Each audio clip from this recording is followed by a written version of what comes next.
So women of all kinds join together. You've mentioned the Working Women's League. We know they also do it in the Working Women's Society, which is founded a decade or so later. But why cross-class alliances? Why do upper class women care what happens to poor women? That's a great question. And I think that one of the reasons that the upper class women were so interested in this is that they saw working class women as being particularly exploited.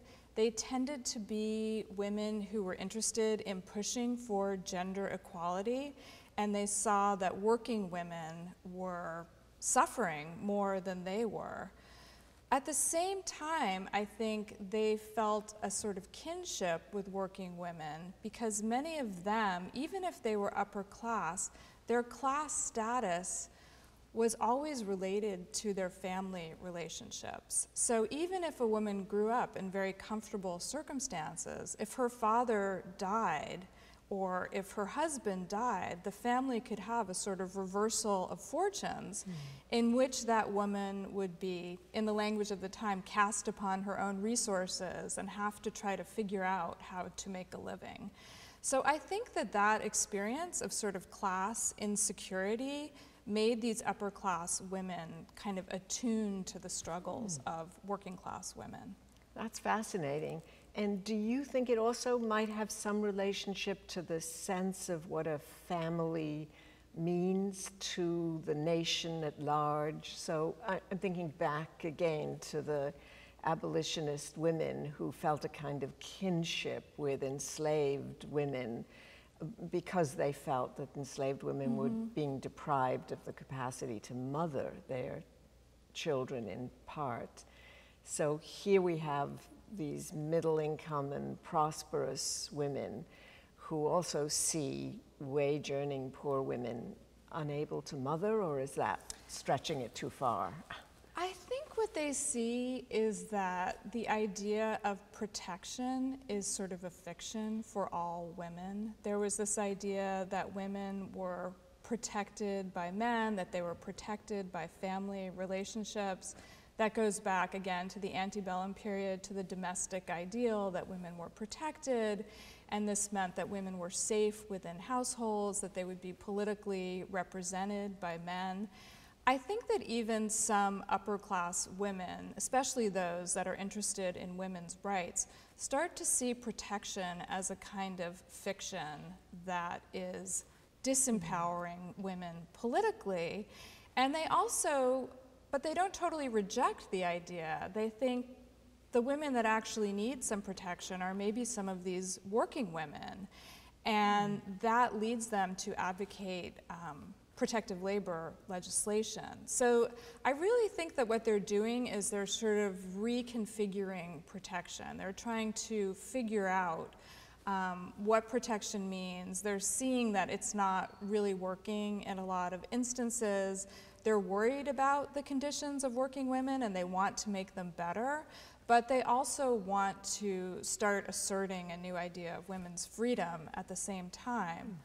Were these upper class women, we might call them allies, were they concerned about the fact that wage-earning women often couldn't make it on their own wages, and so they had to resort to what we might call prostitution in order to make ends meet? Well, prostitution was kind of a continual threat that seemed to hang over the problem of women's work. Fears of prostitution actually motivated some of the early labor investigations and early attempts at reform.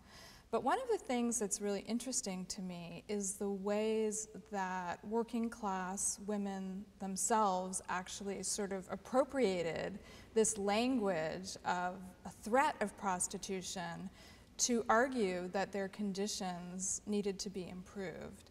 And I think specifically here about Lenora Berry, who was the leading woman in the Knights of Labor.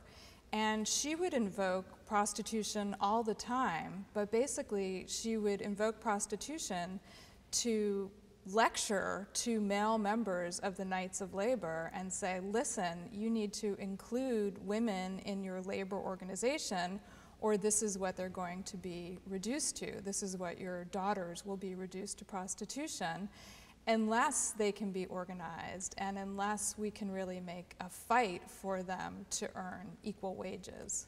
It reminds me that one of Lenora Barry's friends, or a person who became her friend, was Maud Nathan. Mm-hmm. And Maud Nathan was part of a larger group of women who, of middle class or elite or upper class women, who joined with other women to help working women. Can you talk a little bit about what they did? Yes, and that's a really interesting aspect of starting with the Knights of Labor, that they had this emphasis not just on organizing producers, but also organizing consumers.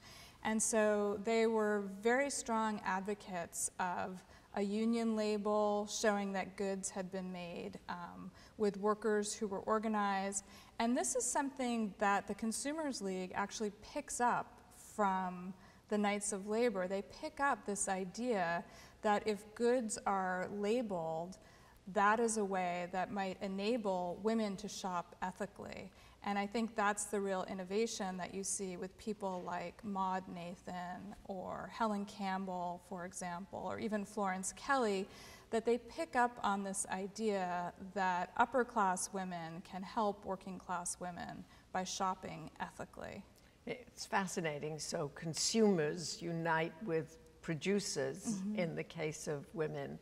If you consume intelligently, you can help the women who are producing to live better lives. Right. And we'll talk a little more about that when we get to the National Consumers League, which doesn't emerge until a bit later.